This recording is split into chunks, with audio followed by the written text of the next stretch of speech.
we came up with this challenge where you can't use your phone if you unplug it from the wall, right? So it basically becomes a computer, right? So you can't walk around with your phone in your pocket. It has to stay plugged into the wall, which seems like a really simple, easy challenge, right? Like, that's not that hard. You just leave your phone plugged in. You can still use it. You just have to have it in the wall. So it's not even a don't use your phone challenge. Yeah, it literally just stops being mobile. Right. And for people like us, like, we don't use our phones that much. Like, I don't really have social media. I'll occasionally scroll through Instagram or something, but I deleted it for this challenge. But I don't, like, I consider myself like an advanced non-phone user, right? Yeah. So this to me seemed kind of almost like a pointless challenge, but it actually ended up being way more interesting than I thought it would be.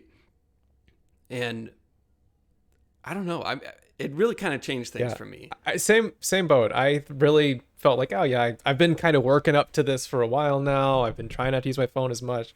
Doesn't feel like that big of a deal, but it was, and not even in how I was necessarily expecting. Read. So we pitched this to everyone. We're trying to get people to do it with us. I don't know how many actually did, but I know I at least got a few people. There was one comment in particular I liked. Read that one. All right, this is by Two Cows.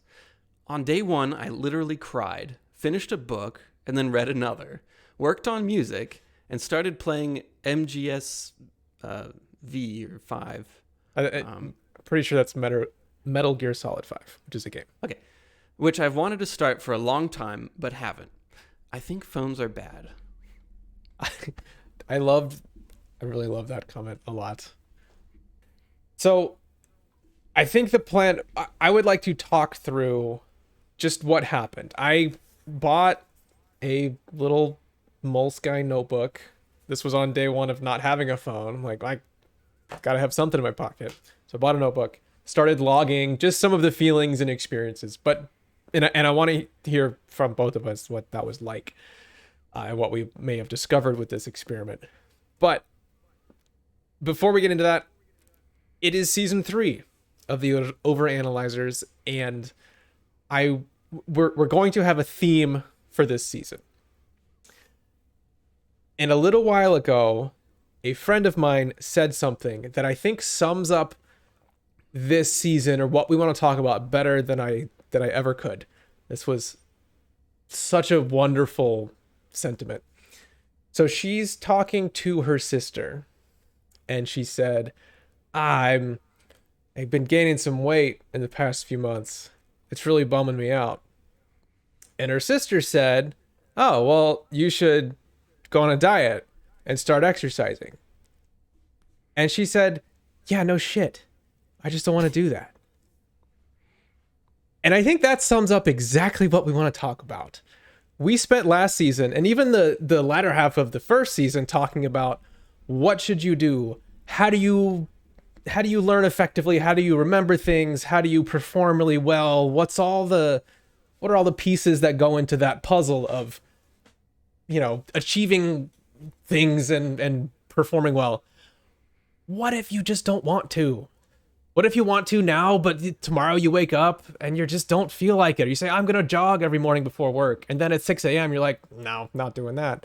Like, what about that? That feels like actually a bigger problem for most of us than the question of what should we do? I mean, most of us have at least some idea. And there's plenty more to talk about with that, like the optimal way of doing things. We spent a lot of time on that. We're going to talk more about it. But there's this looming problem of, yeah, what if I just don't? And that's what we're going to focus on this season, is that question. What if you just don't How want do you to? do it's like how do you do the things that you really want to do if you don't want to do them? Right. Like there's the high level want of, yeah, I want to get fitter, or I want to learn piano, but there's the low level actually doing it or wanting to do it during the day. So motivation. We will talk about, this is the season of motivation. That's what we're talking about. And this is our first experiment thing that we were trying along those lines of this isn't about don't use your phone. Everybody knows that wasting time on your phone and social media is dumb. Everybody gets that. the question is, how does this fit into feeling motivated? Well, let's get into it then. Okay. For day one, and it was really just a couple tiny notes, and I put an X every time I accidentally walked away with my phone. And there's four X's. I mean, it was before we even talk about how you felt. How did you do? I mean, did you do it? Did you mess up? Like, it sounds like. Well, yeah. So I plugged in my phone. It's right back there if you can see it. I plugged in my phone to the wall, it's in my office, not my bedroom. I kind of made a couple other rules. I wanted to keep it in one place, so I can't move it to other rooms. So I just kept it in my office, which is not where I sleep. So it's not in my bedroom. I can't use it while I'm sitting down in front of the TV or bed or anything. So it stays in my office. And yeah, I found the biggest problem at first was literally just forgetting and walking out with it. So I did that 4 times on the first day. I picked it up because I had to take a picture of this drawing to send to somebody. So I just, grabbed it, opened it up, and I was using it for like 5 minutes before I even realized that I was doing it. Let's see. Oh, and also I was thinking about this before we even started, but the biggest reasons or the biggest excuses I have for using my phone are I use it mostly for notes. Mm-hmm. Well, I use it mostly for talking to people on Discord or, stuff like that. But mostly notes and timers. Those are like the 2 necessities for the phone and the camera. But, well, that was like the first thing that I had to solve is how do I do timers and notes without my phone? So I ordered a bunch of whiteboards. You can kind of see it back there. Yes, that looks these little whiteboards. And I think I got 3 of them, and I put them in like 3 places that I normally am. And I also got a little Moleskine sketchbook. Is it called Moleskine? I say Moleskine because it doesn't sound as nerdy as Moleskine. But it ends in an E. Well, I guess we can Google that. Maybe I'm wrong, but let's both say it how we want to, and then one of us will be wrong, and someone will definitely correct one of us. I think I'm probably wrong, but it sounds cooler, I think, to say Moleskine sounds like it's made out of a mole. Well, Moleskine sounds just, I don't know. It just sounds dorky, but you're probably right. I don't know. But I mean, and then, well, we're going to get into this later, but I got these little things that keep track of time for me. So so I don't have to use my phone for timers and I don't have to use my phone for notes. So I kind of solved that issue. But you go ahead. What happened on your first day? Okay, so some of the same issues. To start, it kind of sucked the first day. I mean, it really did. And I really didn't think it'd be that big of a deal because I've been working towards this and I've done a pretty good job of not having my phone in the bedroom and all that. But to just fully commit of this does not go with me anywhere. This stays plugged into the wall in a room. And I just don't have, and actually I started this challenge when I was out of town. So I'm at my brother-in-law's house and we're out doing stuff and, we're not even in the house. So I just said goodbye to my phone. I'll see you tomorrow. And then just left it.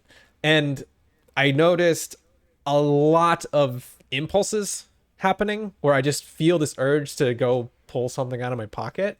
It's a very distinct thing, but it's this little grab your phone feeling. And it's quick and it's kind of intense and it happens a lot. And I noticed that. And there was even some just full-blown anxiety. Not like, oh my God, I have to stick my face in my phone, but of we're going somewhere. What happens if I, walk around the corner and my wife's not there or they've gone somewhere else? How do we find them? What do we do? And I'm thinking, I guess I'll just die. I don't have a phone and you can't ask someone to use their phone because you just seem insane. It's like there was just real anxiety of I'm going to live my life without my phone right now. That seems tough. And it was almost entirely ridiculous. I'm old enough to have grown up without a smartphone. It's not a big deal. Did it all the time. Nobody was just anxious from that. Anyway, takeaways from the first day were these impulses that were very frequent of go pull out your phone. Very, very noticeable. And then the anxiety. And the same thing, there was kind of this like bargaining with yourself of, no, but I use my phone for timers and for taking notes and for talking to people, and those are all good positive things. And what if I want to learn something? Learning is good, and I can use my phone to look it up. And there's all this stuff. That was the thing that I hit on, is it just, even with the first day, and I got lucky because it was a Saturday and I was home, so it really wasn't that different. Yeah. But there were a few times where I'm thinking, oh, I'm not doing anything. I want to learn something or look something up or whatever. And I'm just sitting there thinking, oh, I'm not being productive. I'm, not having my phone isn't making me productive. It's just making me, sit through nothing. Like, I'm so bored, like nothing's happening. I can't learn anything. Like it was kind of the opposite of what you'd expect. I want to talk about that later, but yeah, I ran into that same thing. Did you run into that impulse thing? That Okay, yes. all right. How did it progress? Like day 2, day 3? I mean, did you notice things changing as time goes on? Okay, it's only a week. It's not that long, but yeah. So day 2, it was a Sunday, and it's not like this drug that I'm like detoxing from. It wasn't like that. Day 2, I wrote down it was going very well, so I actually felt pretty good about everything. I wasn't constantly thinking about it or anything. Yeah. I would go very long stretches of time without feeling that urge to check my phone or anything.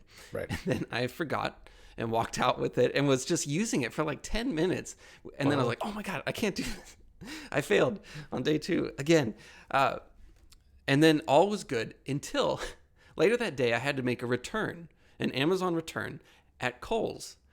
And I should have just printed out the little QR code or whatever, but I was like, I guess I'm just cheating at this challenge to make this return because I got to make the return and I have to use my phone. And I thought that's interesting because that's something that a phone is sort of necessary for. Like, you have to use it for certain things. And this was one of those things. So I cheated and used it for the return at Kohl's. And I felt so guilty about that. But that's, I guess that kind of goes into this whole thing is like, you have to use it for certain things. Yeah. And that was the first thing that came up because it was a weekend and I was at home for most of it. So day 3, I think, for me. So I was out of town and then I had to travel home, and it was cross country. So there's 2 flights, 3 airports to get through. And I'm like, I'm not using my phone. I'm going to do this. I actually had a dream on day 5 or 6 that I used my phone. And I was like, oh no, I broke the challenge. I failed. Like, I had a dream about that. That's how much I was thinking about this. This is a pretty big deal to me this week. But I'm traveling cross country and I'm determined not to use it. But I just told my wife, like, hey, I made up this weird rule that I can't use my phone. And she was extremely patient with me and accommodating. She's like, okay, I will get your boarding passes. I will show the TSA and the gate agents. I just had to have her do everything for me with her phone. Yeah. Like, it's, can you please text our friend to come get us and coordinate all that? Because I'm, choosing not to touch my phone, which is pretty obnoxious. I made it work, but it's cheating. Someone else had to use their phone for me. So realistically, I think during the week, I read some other accounts from some other people who have tried similar things, and some even much more extreme. There was this guy who wrote a book on how everything is, electronics and the internet is frying your brain, and it's pretty good. I read a few chapters of it. But what he did was he went to this beach house where there's no internet. He had a laptop but no internet connection and no phone, and he just lived for 3 months with no internet. And I'm thinking, one, must be nice to be rich. That seems awesome that you can just peace out for 3 months and do nothing. But second, like, that's not, what is the point of that, I guess, is my question. What is the point of this? Because you can't do this, actually. You can't live without your phone. I mean, you could, but it would be really difficult. You can't return stuff. You it becomes much more difficult to fly across the country. How do you let somebody know you got off the plane and you need a pickup, or that you're an hour late? Like, there's just stuff that you need a phone for. And so the thought that you could just peace out and never touch your phone again, or leave it plugged into the wall, whatever. I mean, might as well just use your computer at that point. Like, it's not realistic. So what we did this week, what are we doing? Why did we do that? Because you clearly can't do that for the rest of your life. Right. Well, good question. And on day 3, well, I messed up again. Just once on day 3. Someone called and I answered the phone, and then I just walked away without even thinking about it. Like, I just, I picked it up, unplugged it, and just walked around. But I don't know if... Anyway, that was my one mistake on day 3. But I wrote down, this is changing things. Because by day 3, weird things started to happen. And I noticed myself...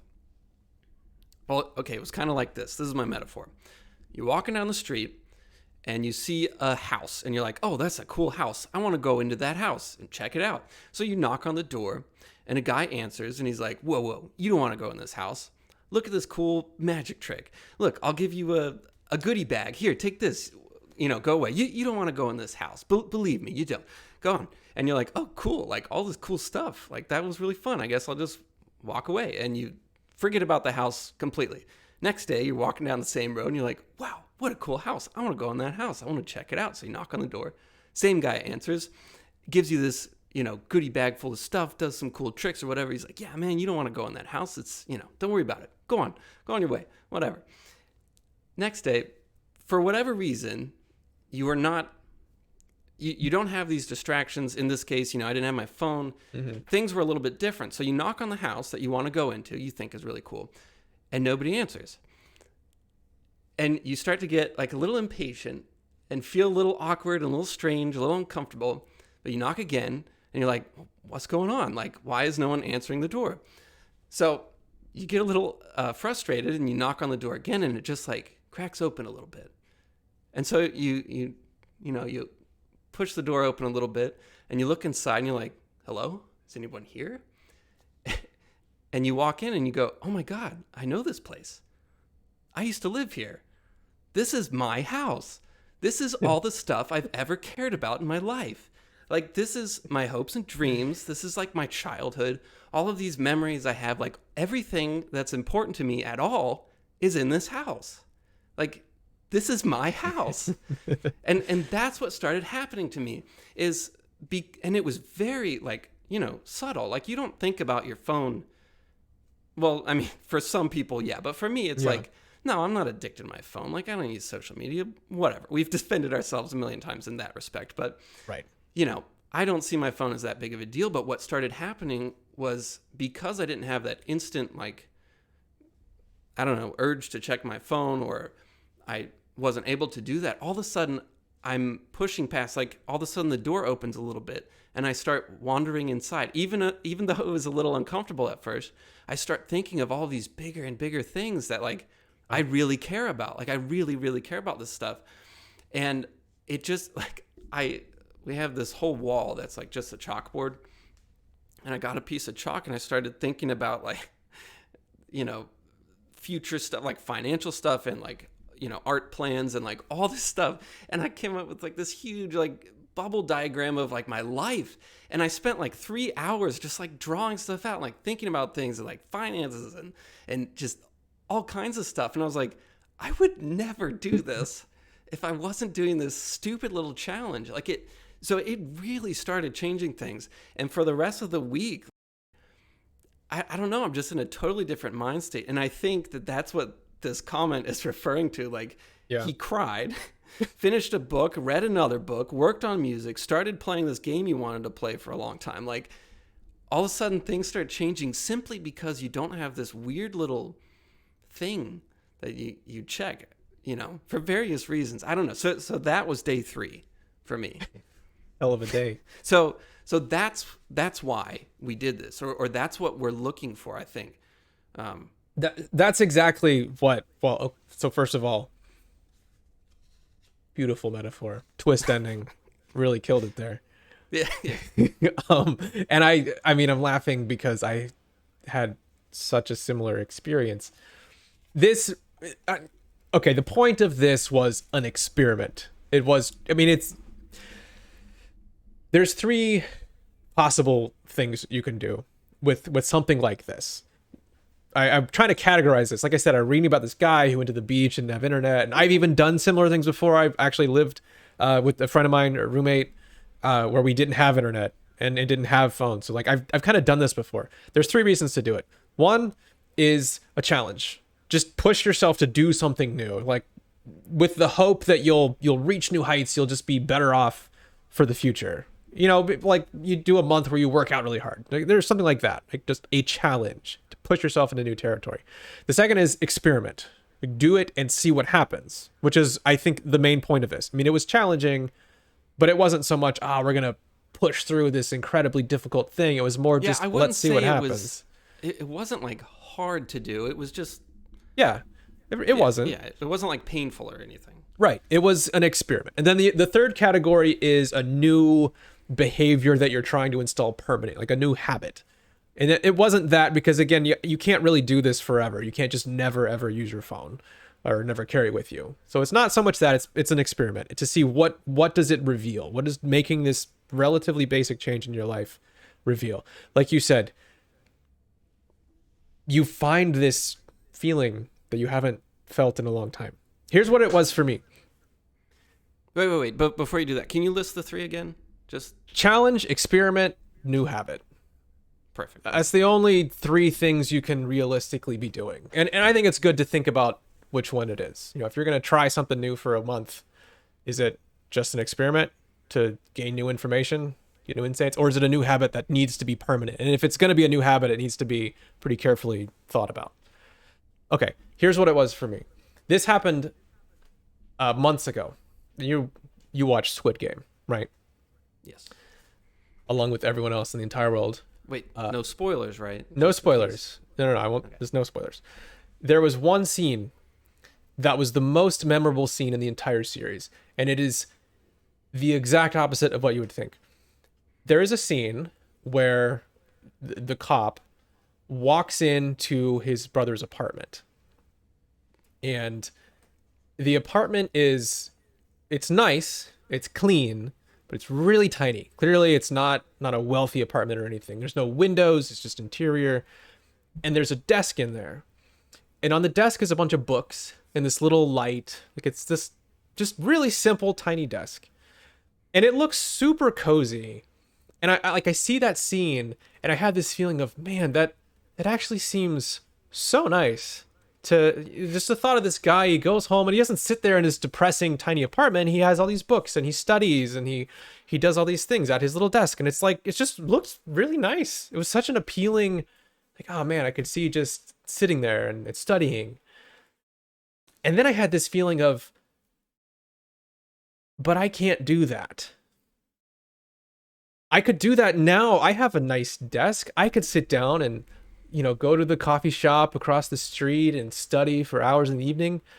But I can't, because I get really restless and uncomfortable. I can't sit there and just study through a book. I need noise and distraction and my freaking phone. Like that, I have this feeling now where I just depend on getting distracted a lot. I can't sit there and study for 3 hours and, read some book or work through something. Like, there was something so appealing about that quick little scene in Squid Game. Like I said, that was what stuck with me, not all the murdery stuff. Spoiler, I guess. It was that. And this awful feeling of, I can't really do that anymore. Yeah. Fast forward a few days, I'm coming home. Well, this feeling happened months ago. This was before we did the challenge. But a couple days ago, traveling back, we're at the airport, and this is in Connecticut, so we're about to fly for a really long time back to Portland. And I walk into this bookstore, and the feeling you get in bookstores where you're like, oh, I could read that. It's that same kind of feeling as that scene in Squid Game. You're like, oh, it'd be so cool to just buy this book and read it, and I'll enjoy it. I'll learn stuff and whatever. So I find a book. I'm like, yeah, I this looks cool. I've kind of wanted to read something by Jeff Vandermeer for a long time, so I picked up Annihilation by Jeff Vandermeer, and then I read it. I just read it on the way home, and I wasn't restless. I wasn't sitting there going, are we almost there? How many more pages do I have to go for the end of the chapter? Right. Like, I wish I could do this or that. It was just comfortable. I just found a book that I liked and wanted to read, and then actually read it. And I can't even tell you how nice that was. Like you said, it's this, like walking into the house that you grew up in. That's how it used to be for me. And that's how it was this week. After getting over the hump of a few days of feeling uncomfortable, it's like, I can just do that. And I found myself, there's projects that I have started that I've had sitting around for a year. Like, oh yeah, I really want to do this, but every time I kind of get it going, I'm like, I feel restless. I gotta do something else. I started, like, I've been really busy this week, actually. I didn't even have much free time. And I'm still like, I think I'm gonna do this. I'm not forcing myself. I just want to. Like, that feeling of I want to now is there. Yeah. Well, I think with this challenge, it's not like we got rid of our phone completely. I mean, right. I guess when you were on vacation or out of town, like, you pretty much didn't use it at all. But like, I still had my phone plugged in. I could still use it occasionally, right. But it wasn't in my pocket. It wasn't on me. It wasn't close by. And just that little aspect changed so much, so much more than I was expecting. And it's just like, I don't know. It's such a small thing that makes such a huge difference. I don't know. It changes the way you think. Yeah. I don't know. I think the point of this is more subtle than it seems. It's not phones are evil, and social media is evil. I stand by that. But that's not even the point of this. It's not, we need to live a life where we're never paying attention to anything online. I still use Discord. I like that. I still look things up. I mean, I've been doing that this week. The difference is not that I use a phone or the internet at all. It's that it isn't there with me to absorb all of those impulses and those feelings, and to be, like you said, the magician at the door, the guy who's like, well, look at this, there's a toy, here's $1, go away. Like that, anytime you start cracking through into something a little bit deeper, and you're sitting alone with your thoughts more, like there's just this thing that's there. To me, a phone is a sponge. I may have said this before, but I'm more confident of it than ever. That's what's so bad about it, is that it's a sponge. It soaks up your motivation.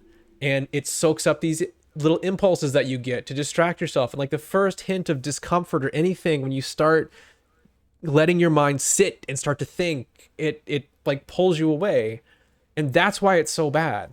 And it's not that you can't ever use it or take it with you sometimes to rely on for directions or something. It's that if it's there with you all the time, where it just constantly does this to you, there's really an effect. I mean, I cannot stress how remarkable it was in just 1 week that you really feel different. I mean, you really do. Within a couple of days it was different. Yeah. But well, day 4 or day, I forget which day it was, whatever it was, I finally went to work, and I was like, okay, this is going to be interesting, because we go out to lunch, we walk to Publix on our breaks a lot, and so we go on long walks. And so I had to, leave my phone behind in the office. So I just grabbed my credit card, my driver's license, whatever, and then just went out to lunch. And it was so nice. Like the first time it felt weird, but the rest of the week it was just, oh my God, I'm like just hanging out. I don't know. I can't explain it. It was so nice. Yeah. And I wasn't just pulling up my phone to check the time or check anything, like just the simplest stuff, or write a note or anything. It was just me. It was really weird. Yeah. It was really nice. One thing one of the things I wrote down, this was on day 5 or day 4. I can go, I've done this before of, I go out to dinner with somebody or something, and I'm not going to use my phone. I don't want to use my phone. It's rude. It's, it takes me out of the conversation. I don't want to use it. But for this week, I just didn't have it. And there's a big difference between choosing not to use your phone and just not being able to. And those impulses happen in both cases, right? Like you're out there and you think, kind of a lull, or I feel a little bit uncomfortable. I want to pull out my phone and look at it. And you can choose not to. But if you just can't do that, you don't have to choose. It's your only choice. So like you aren't exercising your decision-making skills. You aren't having to go, I'm fighting that urge. You just don't, it just passes you by because there's nothing you can do about it. And it's so much less fatiguing for you. It doesn't require you to sit there and engage with all these little impulses or these feelings. And, you're not choosing not to be distracted. You just can't be. So you just eventually you just forget about it. It just doesn't really affect you the same way anymore. It's really different. That was a major takeaway from this week for me. Yeah, not having your phone on you versus having your phone and not looking at it, totally different. And yesterday, pretty much the last day, I had started becoming accustomed to this new life, this new way of experiencing things. And it's Friday, and we go out shopping. We got to pick something up. And I realize, because my pocket goes, it buzzes in my pocket. I'm like, God damn it. I brought my phone with me. So I pull it out to shut it off. And it opens up a Discord message from one of my really good friends who I just started talking to again, first time in a long time. And he's got this request for art, or this really important thing. Yeah. And I was so torn. I was like, I have to reply. Like, I can't just turn it off right now. I have to reply. I absolutely have to. So I very quickly replied, and I was waiting for his response, and then I was going to shut it off. Like, this was extremely important. Otherwise, I would not have done it. Yeah. And then he replies, and then he asks a question, and I'm like, damn it. Like, now I got to reply to that. But I'm like, okay, I'm not going to do it. I'm just going to leave it in my pocket and not worry about it. But the whole time, like, even though I'm trying not to think about it, I'm just thinking about it and thinking about it, and like going over in my head, like, what I'm going to say, what he's going to say, like all this stuff that is really very typical. I'm like, oh yeah, this is how I was always thinking. Right. Like a week ago. Like, this is how I always felt. It wasn't anything too crazy. It was just, that's how I always felt. So I immediately turned my phone off, and I was like, so much better. But it was just weird to have it all kind of come back and realize that that's how I always am. Yeah, I don't know if we, just as humans, fully appreciate the magnitude of that connection to other things. It is a portal to a completely different reality than where you are. If you're sitting there with someone else, or whatever you're doing in the real world, having that portal stuck with you, it is like a drag on your brain. Okay, but maybe this is kind of the big question. What now? I mean, we had this challenge. Right. What are you gonna do going forward? Because I don't like being extreme and never taking it with you is not probably realistic. What's your plan? Well, I think it's different for everyone because everyone has different reasons for having to use their phone.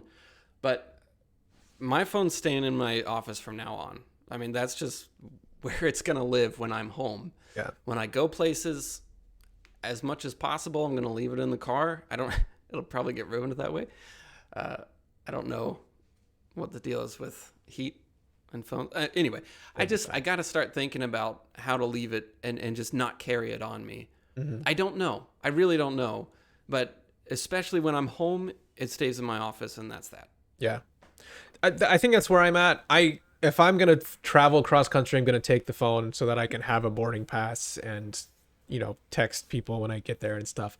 But my plan is to do basically that, where I have a spot, it's on a cabinet, it's going to stay there. It'll come with me if I really need it.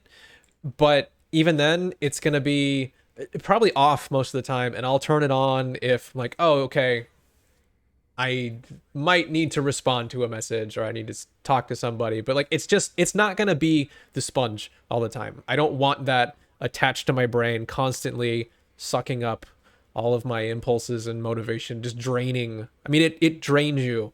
That it's really what it felt like. Is having it on all the time is a drain to you, and it drains your motivation and your desire to do stuff. It distracts you from getting into those better states of mind where you're clear-headed and focused and comfortable. So that's going to be the default state for me. Is that it's not with me.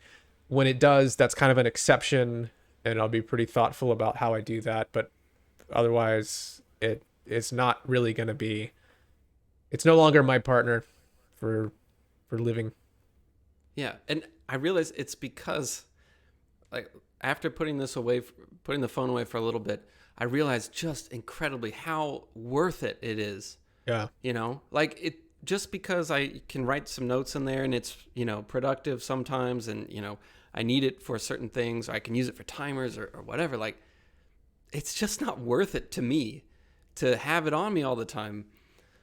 I've also found that all those good things that I'm like, yeah, this is why I need a phone, they're not hard to replace. No, not at all. Even just like having, I have my computer in the office that I can go use if I need to. And there's problems there too. That's another tricky question. That's a different challenge. Yeah, different challenge. We'll work on that later. But just having that, okay, I can go do stuff. I can go write a document. I can do something I need to, but I have to go do it. It's not just with me all the time. I can't just start to feel anxious and then pull it out. Also, this thing is so cool. I really like this thing. It's a timer. We're gonna do a video. All right, that. sorry. Don't show it off yet. Teaser. What is that red thing Mike's holding? Why is it so special? All right, let's wrap this up. Yeah. Okay. What's your big takeaway? My takeaway is that house that you walk into, all that stuff that you really care about. Even if you think you're not addicted or you don't really care about your phone or whatever, like, we get it. Like, we don't really use it that much either. It makes a difference. I promise you. Give this a shot. Just 1 week, try doing what we did and leave your phone plugged in and just see what happens. Because a couple days was really what it took to start getting into that area for me. And all that other stuff that you really care about will start coming back to you. I promise. Yeah. So that would be my takeaway, is that I'm no longer taking my phone with me away. I'm going to try not to. Right. That's your takeaway. For me, as someone pointed this out, it's different for different people. I don't want to say that, oh, you're only living life if you're leaving your phone plugged into your desk in your office. You decide for you, and honestly evaluate where you're at. If you really feel like, you know what, it's really not a problem, I really don't waste time on that kind of thing, I feel pretty good, then awesome. You're ahead of the curve. The test for me, I think a good metric is to sit down and read a book or do something like that. How comfortable is that for you? Can you just do that for an hour and feel good about it? Or is it like, I need something else. I need to be even more if you're stimulated. just checking the phone for time or anything. Yeah. Can you just sit and read a book for an hour and just feel really good about it? That to me is a good test for where you're at. And if you can't, you should give it a shot. All right. We'll be back next week. Don't use your phone.